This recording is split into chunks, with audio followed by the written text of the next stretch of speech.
Oke, bismillahirrahmanirrahim. Assalamualaikum warahmatullahi wabarakatuh. Baik, teman-teman semua, hari ini kita akan masuk materi terakhir ya di mata kuliah manajemen penyelenggara makanan dengan topik evaluasi manajemen penyelenggaraan makanan. Jadi dari beberapa topik yang sudah kita pelajari sebelumnya, kita sudah masuk di tahap terakhir, yaitu tahap evaluasi. Nah, sebelum kita jauh mengkaji terkait dengan evaluasi, terlebih dahulu kita harus paham pengertian dari evaluasi itu sendiri. Jadi evaluasi secara umum itu merupakan suatu proses ya, sebuah proses dalam pengumpulan serta pemrosesan data. Jadi memproses data dan informasi yang akan digunakan sebagai dasar dalam pengambilan keputusan, pengelolaan dan pengembangan lembaga atau program studi. Jadi evaluasi sendiri merupakan awal dari proses bagaimana nantinya dalam pembangunan dan penjaminan mutu. Itu yang kita harapkan, ada quality assurance-nya dari dilakukannya evaluasi secara umum ini.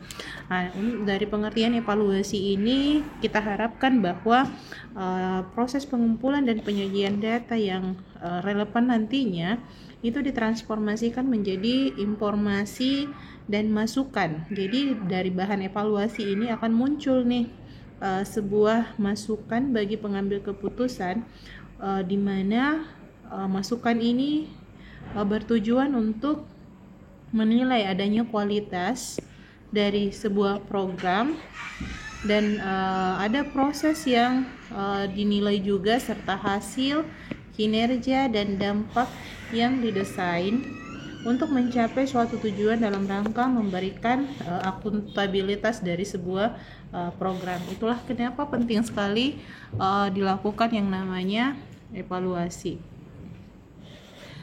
Oke, kita coba masuk di tujuan evaluasi dari manajemen penyelenggaraan makanan. Jadi apa tujuan dari evaluasi di dalam khususnya di dalam MPM ini, di dalam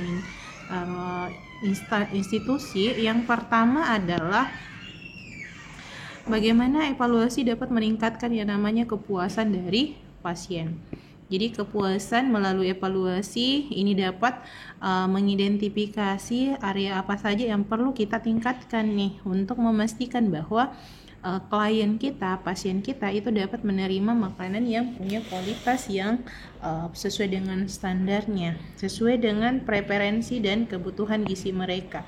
Jadi kalau untuk pasien di rumah sakit itu sesuai dengan peruntukan dietnya, penerimaan makanannya, dan berbagai macam yang bisa kita evaluasi dari penyelenggaraan makanan ini. Yang kedua, tujuannya adalah bagaimana kita mampu mengoptimalkan operasional itu bisa berjalan secara efisien. Jadi evaluasi ini akan membantu kita dalam menganalisis proses kerja saat ini. Jadi mengurangi adanya terjadinya pemborosan serta mengimplementasikan praktik-praktik yang terbaik untuk meningkatkan efisiensi. Jadi tujuannya bagaimana kita dapat meningkatkan efisiensi dari penyelenggaraan makanan ini sehingga tadi tidak terjadi pemborosan yang terjadi pada penyelenggaraan makanan. Kemudian tujuan yang terakhir yaitu menjaga standar dari keamanan pangan. Tentunya hal ini sangat perlu dipertimbangkan sekali ya, bagaimana keamanan pangan di dalam penyelenggaraan makanan harus dijaga standarnya. Jadi kepatuhan terhadap aturan, prosedur terkait dengan keamanan pangan ini tentunya nanti juga akan menjadi bahan evaluasi. Memastikan bahwa makanan yang disajikan ke klien kita, makanan yang disajikan untuk pasien itu tentunya adalah aman untuk dikonsumsi. Jadi ini yang menjadi tujuan kenapa penting kita melakukan evaluasi dalam manajemen penyelenggaraan makanan. Nah, setelah kita paham apa tujuannya, tentunya harus kita tahu apa saja yang menjadi ruang lingkup evaluasi tersebut. Jadi ruang lingkup evaluasi ada di perencanaan menunya, di mana di dalam perencanaan menu ini kita akan melakukan evaluasi bagaimana menilai proses yang ada terkait dengan perencanaan menunya, termasuk bagaimana pemenuhan kebutuhan gizi pasiennya, variasi menu yang disajikan, dan keterlibatan ahli gizi di dalam perencanaan menu. Apakah ada ahli gizi yang terlibat di dalam perencanaan menu ini? Yang kedua, ruang lingkup evaluasi yang adalah penerimaan dan penyimpanan bahan baku. Jadi penerimaan dan penyimpanan bahan baku lebih kepada bagaimana kita mengkaji prosedur penerimaan dan penyimpanan bahan baku tersebut. Jadi ini kan kemarin kita sudah belajar ya, apa saja yang menjadi alur dari mulai dari mulai diterima bahan baku tersebut, disimpan, diproses sampai dengan pendistribusian. Jadi itu betul-betul untuk memastikan kualitas. Ingat sekali lagi, kita akan memastikan kualitas dan keamanan pangan dari bahan baku tersebut. Nah, untuk ruang lingkup yang ketiga itu kita ke bagaimana proses persiapan dan penyajiannya. Proses persiapan dan penyajian berarti kita akan menitikberatkan evaluasi ini pada proses persiapan dan penyajian makanan. Termasuk di dalamnya, dalam persiapan itu tentunya harus memperhatikan kebersihan dan penyajian yang menarik serta waktu yang tepat dalam menyajikan makanan tersebut. Apa saja sih metode yang digunakan dalam melakukan evaluasi? Jadi metode yang digunakan itu bisa kita melakukan berupa pengumpulan data. Pengumpulan data ini tentunya mengumpulkan data melalui hasil observasi. Jadi melakukan pengamatan, melakukan wawancara dengan staf, wawancara dengan klien atau pasiennya sendiri, serta analisis dokumentasi yang terkait dengan data yang kita kumpulkan. Dan yang kedua adalah melakukan analisis data. Analisis data ini data yang terkumpul tentunya itu akan kita lakukan analisis secara mendalam. Tujuannya untuk apa? Tujuannya adalah kita melakukan identifikasi mana saja area-area yang membutuhkan perhatian dari hasil evaluasi. Jadi setelah mendapatkan hasil evaluasi tentunya ada beberapa tempat itu yang masih memiliki beberapa kekurangan ya, kelemahan yang tidak menjalankan misalkan beberapa prosedur yang menjadi standarnya. Tentunya itu yang harus kita perhatikan ketika menemukan area-area tersebut yang tidak sesuai dengan standar semestinya. Dan yang ketiga adalah penyusunan rekomendasi. Setelah data analisis itu diharapkan kita membuat sebuah rekomendasi.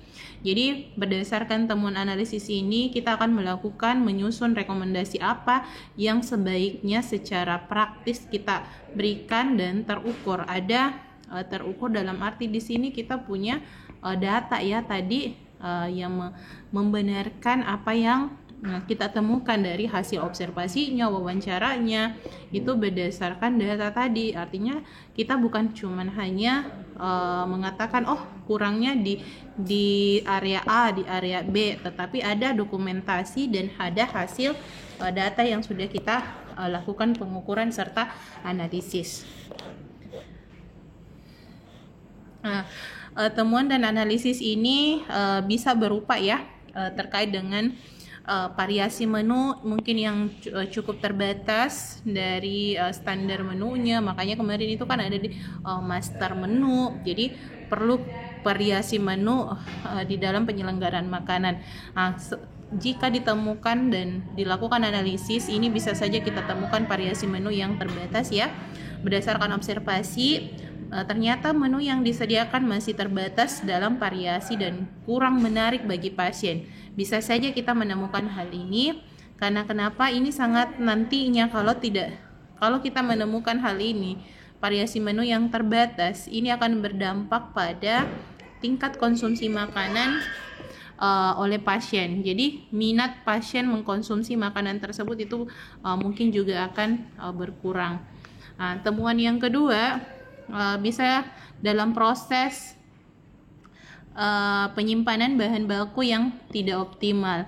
Kemarin kan untuk bahan baku itu ada beberapa standar yang harus kita jalankan dalam penyimpanan bahan baku. Misalkan bahan baku kering, basah, dalam ruangannya, suhunya itu harus disesuaikan dengan standar tersebut. Nah, dalam proses penyimpanan ini bisa saja ada beberapa bahan baku yang tidak disimpan sesuai dengan peruntukannya atau semestinya. Nah, jika ditemukan hal ini, bahwa prosedur penyimpanan bahan baku yang tidak optimal, maka perlu ditingkatkan untuk menjaga yang namanya kualitas dan keamanan pangan. Karena penyimpanan bahan baku yang tidak optimal ini akan berdampak pada yang namanya kualitas serta keamanan pangan tersebut.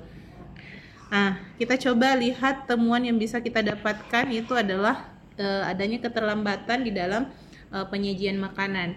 Nah, dari wawancara dengan pasien, misalkan kita melakukan pengumpulan data ya, kita melakukan wawancara dengan pasien, ternyata ada beberapa keluhan nih terkait terlambatnya makanan disajikan di beberapa ruangan. Itu bisa juga menjadi sebuah temuan di dalam evaluasi ini. Dan yang terakhir, keterlibatan dari ahli gizi. Bisa saja itu terdapat kekurangan. Ahli gizi tidak terlibat di dalam perencanaan menu, ahli gizi tidak terlibat di dalam konsultasi dengan pasien, konselingnya. Nah, maka ini perlu ditingkatkan untuk memastikan betul bahwa kebutuhan gizi pasien itu bisa terpenuhi.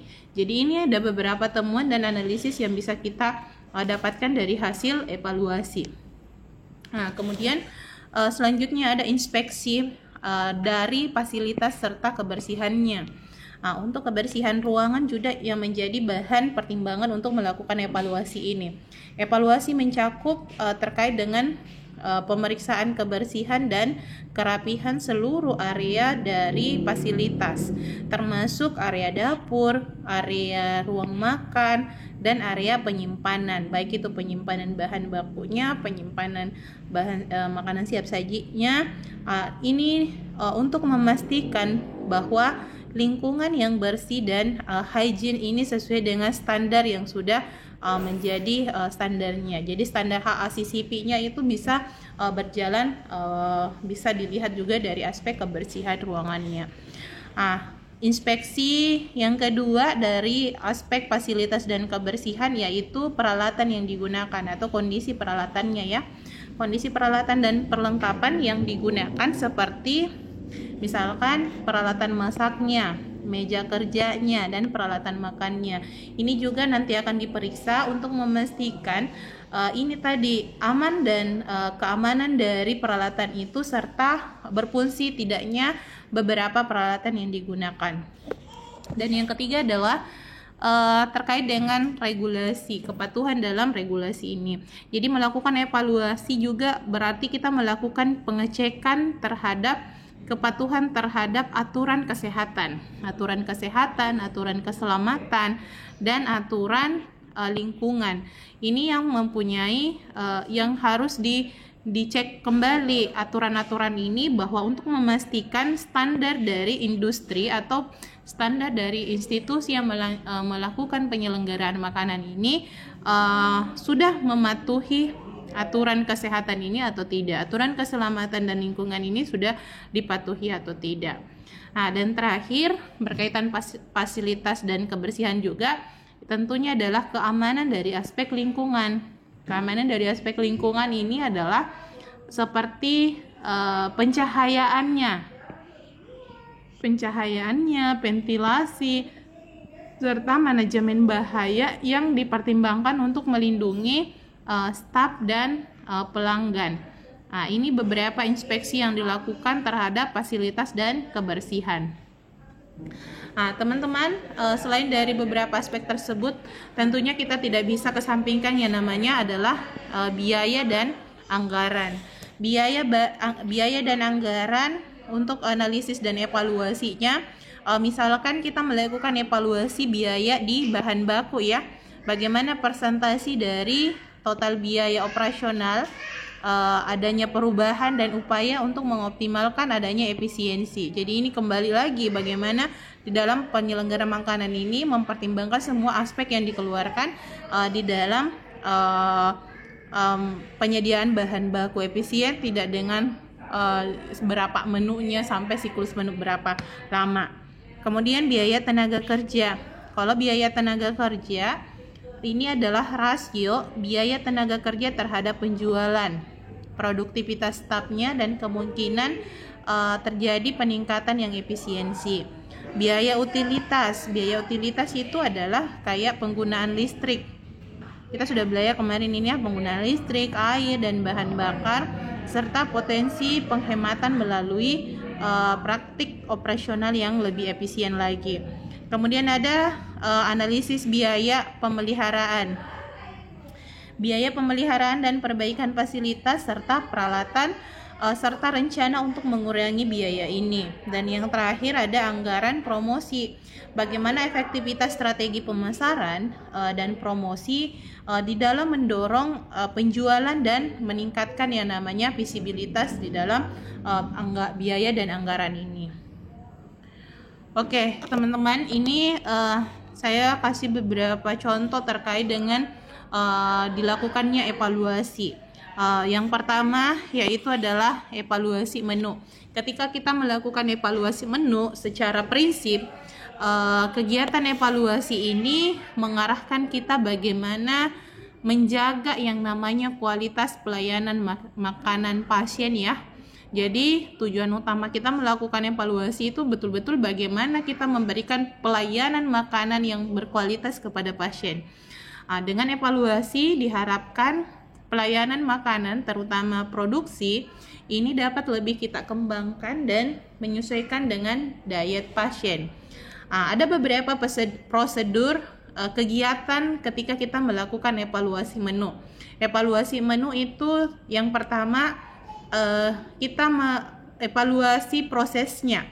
Itu dilakukan 1 kali sebulan. Ketika melakukan evaluasi menu berarti dievaluasi dalam siklus 1 kali sebulan. Kedua, itu dilaksanakan oleh seluruh ahli gizi. Jadi evaluasi menu ini tentunya dilaksanakan oleh seluruh ya. Jadi bukan hanya yang ditunjuk saja. Jadi dilaksanakan oleh seluruh ahli gizi dan dilakukan wawancara kepada pasien berdasarkan POM cita rasa makan dari pasien. Jadi ini tadi metode pengumpulan evaluasi kan salah satunya bisa dengan wawancara kepada pasien ya. Dengan dasar kita ada POM-nya yang kita buat berdasarkan cita rasa makanan pasiennya. Keempat, ada beberapa hal yang kita tanyakan kepada pasien sesuai dengan format, yang dimana format itu biasa meliputi bagaimana aroma makanannya, penampilannya, rasa makanan itu, bagaimana tekstur dan cita rasa secara keseluruhan dari menu itu. Dan yang kelima, kita akan melakukan hasil evaluasi ini setelah kita kumpulkan, tentunya dilakukan perekapan data sebagai bahan yang akan kita gunakan dalam laporan pencapaian sasaran kita.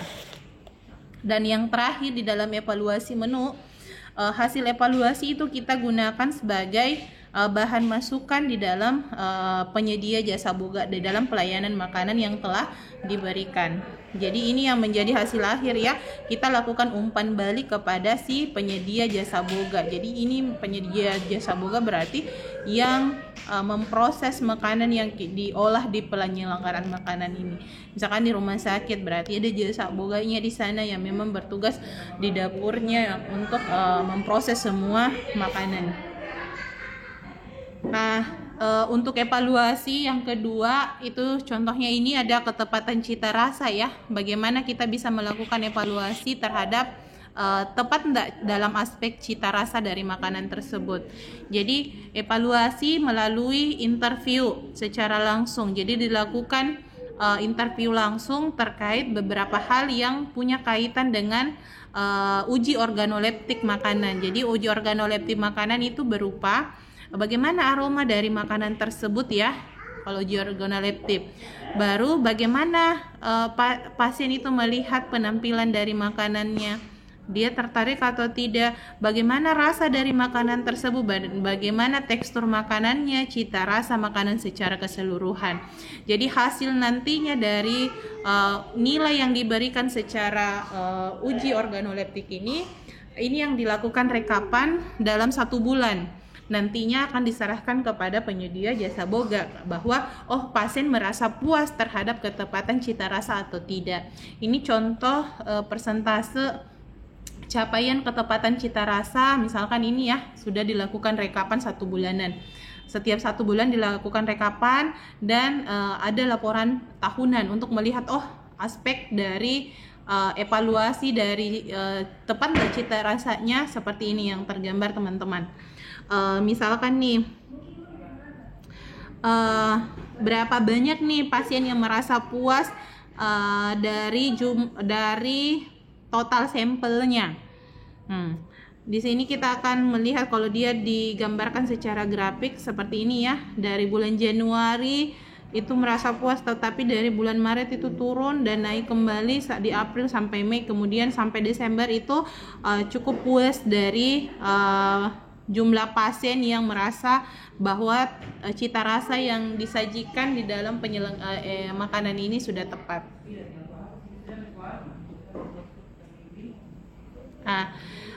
Selain dari ketepatan cita rasa, tentu kita juga akan melakukan evaluasi dari aspek ketepatan waktu.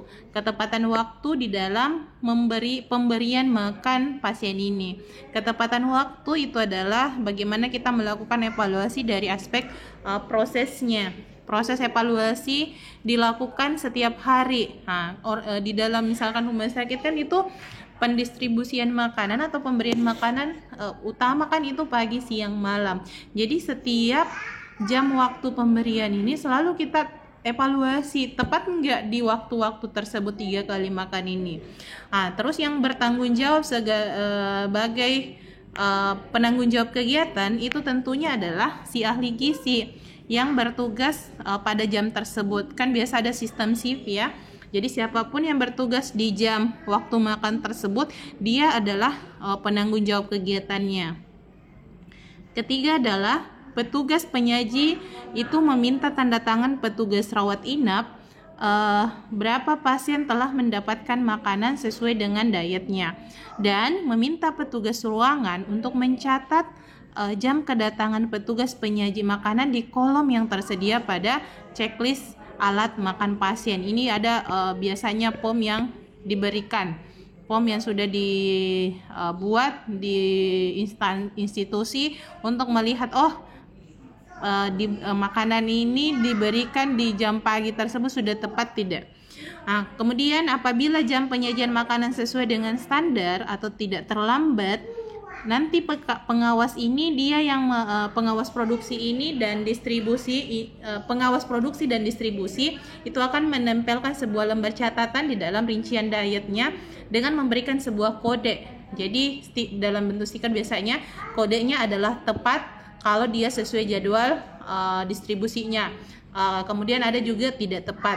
Dikatakan tepat kalau makanan sampai pada pasien sesuai dengan jadwal. Sesuai dengan jadwal yang dimaksud, kalau dia makan pagi itu diberikan di jam 6.30 sampai 7.30.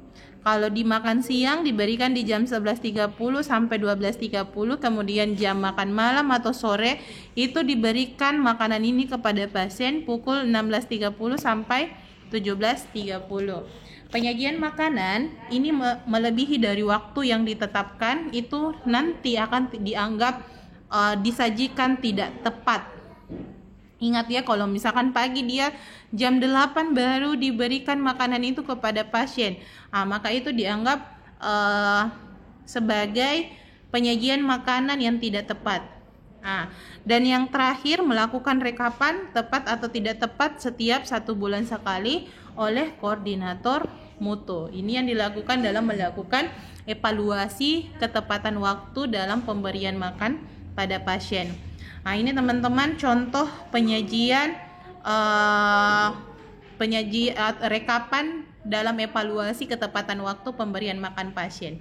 Jadi persentase dalam bentuk presentasi ya, pencapaian ketepatan waktu penyajiannya. Misalkan standarnya adalah 100 nih, yang kita harapkan kan tercapai 100.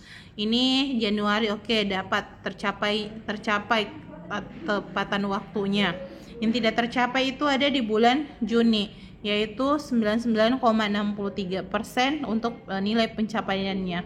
Dan ada di bulan November ya, yang ternyata ketepatan waktu penyajian makanan pasiennya itu tidak tercapai sesuai dengan standarnya.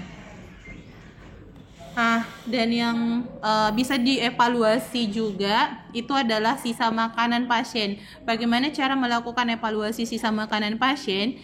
Itu yang pertama, evaluasi itu dilakukan setiap hari setelah selesai jam makan. Ya, berarti memang betul kalau evaluasi sisa ya dilakukan selesai jam makan.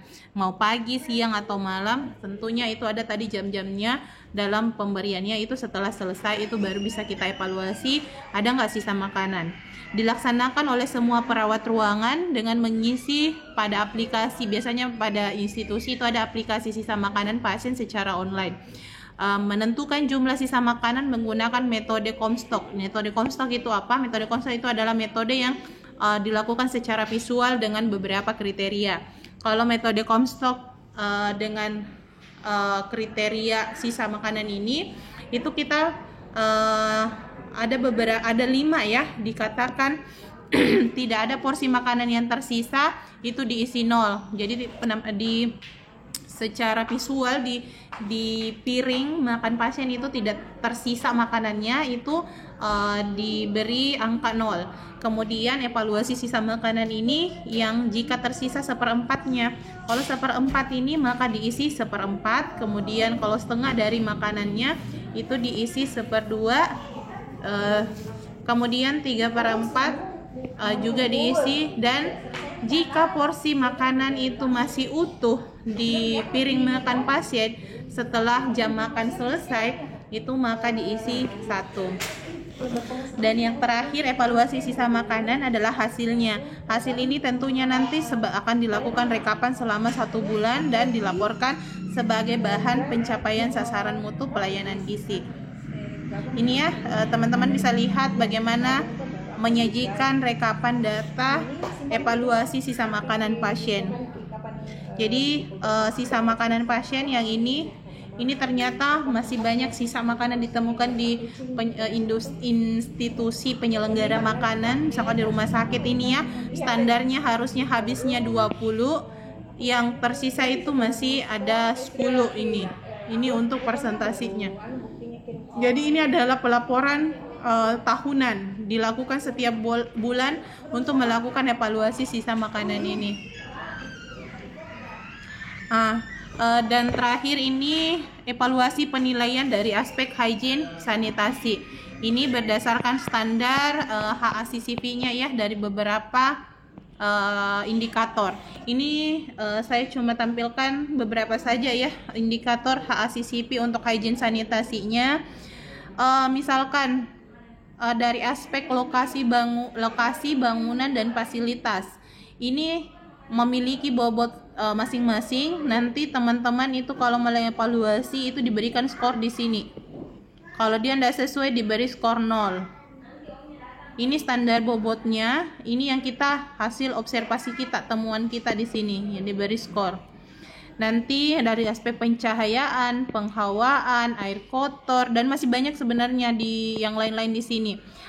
Dan untuk nilai bobot minimal skor yang harus didapatkan institusi sebagai standar di dalam penilaian hygiene sanitasi sesuai dengan HACCP-nya itu skornya ada di 83 sampai 84. Jadi kalau ada yang tidak capai minimal ini diharapkan ini menjadi perbaikan lagi bagaimana di dalam institusi ini menyelenggarakan makanan ini harus sesuai dengan standar hygiene dan sanitasinya.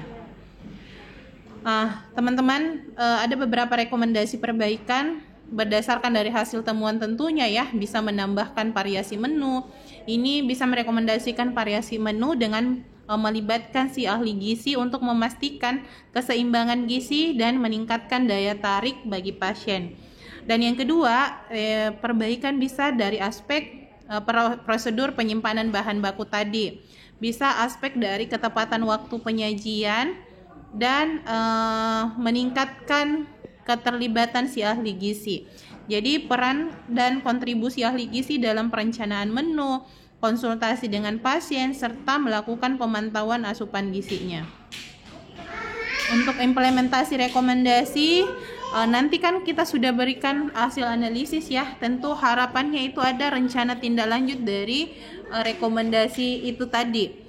Jadi menyusun rencana tindak lanjut yang terperinci termasuk timelinenya, penunjukan PIC-nya, dan pemantauan yang berkala. Apakah tindak lanjut ini sudah dilaksanakan atau belum? Kemudian pelatihan staf tentu bisa juga menjadi rekomendasi kita untuk diimplementasikan. Jadi diadakan pelatihan, workshop terkait dan memastikan pemahaman staf ini punya kompetensi yang memadai dalam implementasi yang kita rekomendasikan. Kita juga bisa merekomendasikan dari hasil evaluasi berupa komunikasi yang efektif. Jadi memperkuat komunikasi dengan pasien, keluarga, dan pemangku kepentingan untuk memastikan transparansi dan keterlibatan mereka. Dan yang terakhir, tentunya pemantauan dan evaluasi ini melakukan pemantauan dan evaluasi secara berkala ya. Jadi evaluasi itu bukan hanya 1 tahun ini, bulan ini, tapi itu dilakukan secara berkala. Dan harapannya dapat mengukur berhasil tidaknya implementasi dan identifikasi area perbaikan yang lebih lanjut. Nah, sebagai bahan kesimpulan di dalam evaluasi penyelenggaraan makanan ini, kalau menitikberatkan pada rumah sakit, tentunya harapannya jika ditemukan beberapa area yang membutuhkan perhatian dan perbaikan, itu diharapkan ada tindak lanjut dari implementasi tersebut. Ada dengan menerapkan rekomendasi yang menyeluruh atau komprehensif, itu tentunya yang kita dapat tingkatkan adalah kepuasan pasien. Jadi ini yang menjadi tujuan utama kita adalah kepuasan pasien, efisiensi dari aspek operasionalnya, dan kepatuhan terhadap standar dari keamanan pangan. Komitmen yang kuat dari seluruh tim disertai dengan pemantauan dan evaluasi yang berkelanjutan. Ini sebuah kunci bagaimana implementasi dan dari penyelenggaraan makanan ini bisa sukses atau berhasil. Upaya evaluasi ini akan memberikan sebuah dampak yang signifikan bagi layanan kesehatan di rumah sakit. Oke, teman-teman, ini mungkin cukup sekian ya untuk materi yang bisa saya sampaikan di pertemuan terakhir untuk manajemen penyelenggaraan makanan, yaitu terkait dengan evaluasi sebagai hasil akhir di dalam topik pembelajaran kita. Oke, mungkin cukup sekian dari saya. Kurang lebihnya, Assalamualaikum warahmatullahi wabarakatuh.